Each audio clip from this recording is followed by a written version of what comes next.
Hello, I'm Divi Gopalan in Kuala Lumpur with the top stories here in Al Jazeera. Voting is underway in Afghanistan's presidential and council elections.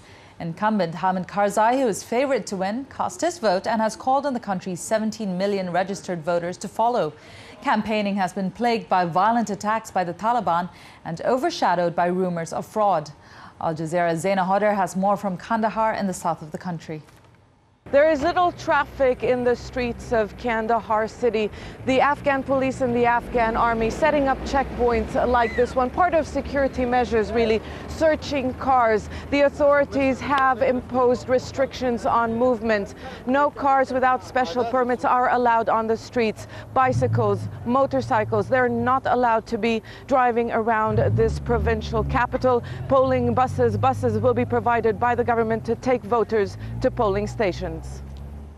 A Libyan man convicted of the 1988 Lockerbie bombing will find out later on Thursday whether he will be released from a Scottish prison.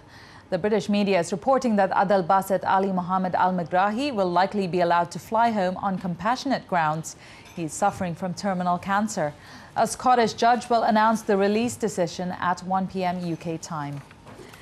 In Iraq, at least 95 people have been killed and hundreds of others injured in attacks in Baghdad on Wednesday.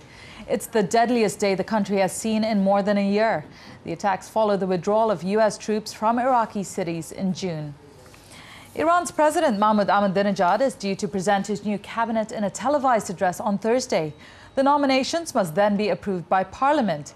It's Ahmadinejad's latest test since his contested re-election 2 months ago that led to street protests and the country's worst political turmoil for over 30 years. And the governor of the U.S. state of New Mexico, Bill Richardson, is hosting 2 diplomats from North Korea. It's another possible sign in thawing relations between the two countries. The 2-day meeting is taking place at the governor's mansion at the diplomats' request. Now, we'll have more on our website, aljazeera.net/English. That's aljazeera.net/English. Take a look.